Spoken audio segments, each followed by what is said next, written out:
کراچی کے شہری دو دریا کے کنارے شکار کھیلنے اسی لیے آتے ہیں کہ یہاں پر ایک تو یہ انہیں قریب پڑتا ہے، صحیح ہے۔ جتنے بھی ایریے ہیں نا، کورنگی، یہ کیماڑی اور یہ لالو کھیت اور یہ قیوم آباد، یہ سارے شکاریوں کو قریب پڑتا ہے، تو یہ یہاں پر اسی لیے آتے زیادہ تر شکار کھیلنے۔ اور دوسری بات یہ کہ بعض شکاری جو ہے نا وہ بھیجتے بھی ہیں مچھلی، ان کا روزگار بھی ہے۔ بعض شکاری تفریح کرنے، ٹائم پاس کرنے اور گھر لے جانے کے لیے شکار پر تو کافی زیادہ لوگ آتے ہیں، بچے بھی آتے ہیں، بوڑھے جوان سب آتے ہیں، کیونکہ لگتا بھی ہے نا، انہیں شکار لگتا بھی ہے، ایسا نہیں ہے کہ خوار ہو کے جاتے ہیں یہاں سے۔ ہر سیزن کی الگ الگ مچھلی ہوتی نا، عام طور پر یہاں پہ زیادہ تر جو مچھلیاں لگتی ہے وہ پورے سال ایک ہی مچھلی نہیں لگتی ہیں، 3 مہینے دوسری، 3 مہینے دوسری، 3 مہینے دوسری، اس طرح الگ الگ مچھلی لگتی ہے۔ مشکے، دوتھر، یہ مچھلیاں زیادہ تر لگتی ہے گرمیوں میں، صحیح ہے۔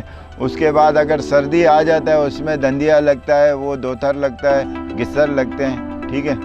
اور اس طرح پورے سال لگتا رہتا ہے مچھلی۔ شکاری لوگ یہ چارہ استعمال کرتے ہیں کہ جھینگا لگاتے ہیں، کھڈی جھینگا زندہ جو ہوتا ہے وہ لگاتے ہیں، بوئی لگاتے ہیں، بہت سارے قسم کے چارے ہیں، لیکن گرمیوں میں جو زیادہ تر شکاری چارہ استعمال کرتے ہیں وہ آٹا اور بلیک جھینگا آتا ہے 3-4 مہینوں کے لیے، کالا جھینگا، خوش جھینگا اسے کہتے ہیں، وہ لگاتے ہیں، اور کھڈی جھینگا لگاتے ہیں، اور سردیوں میں صرف جھینگا لگاتے ہیں۔ شکاری تو بہت زمانے سے آ رہا ہے۔ جس وقت مصری شاہ کے پاس کسی بس کا اسٹاپ ہوتا تھا، وہاں سے لوگ پیدل آتے تھے، صحیح ہے۔ یہ پورا جنگل تھا، سارا ایریا ریگستان تھا، آبادی اتنی نہیں تھی، اس زمانے سے لوگ آ رہے ہیں۔ مجھے یہاں چارہ بیچتے ہوئے تقریباً 17 سال ہو گئے، تو اس وقت بھی زیادہ آتے تھے شکاری، ابھی بھی زیادہ آ رہے ہیں۔ اس شوق کا کوئی مول نہیں ہے، اور یہ شوق ایسا ہے اگر کسی کو لگ جائے تو وہ نہ کام دھندا چھوڑ کے یہاں پہنچا ہوا ہوتا ہے۔ تو یہ ایسا شوق ہے،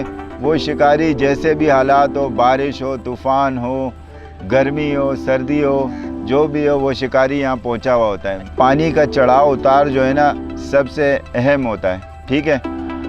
شکاری کو پتہ ہوتا ہے، جو روز کے آنے والے شکاری ہیں، کہ کس ٹائم پانی چڑھ رہا ہے، کس ٹائم اتر رہا ہے، اور کون سے ہفتے لو ٹائیڈ ہے، چاند کی تاریخوں پر ہوتا ہے، کون سے ہفتے ہائی ٹائیڈ ہے۔ پانی کا الگ سسٹم ہے، ایک ہفتہ سلو ہوتا ہے، ایک ہفتہ تیز ہوتا ہے۔ مچھلیاں تو آج کل جو گرمیاں چل رہی ہے، بارشیں ہو رہی ہے، تو ہائی ٹائیڈ میں، تیز پانی میں زیادہ لگتی ہیں۔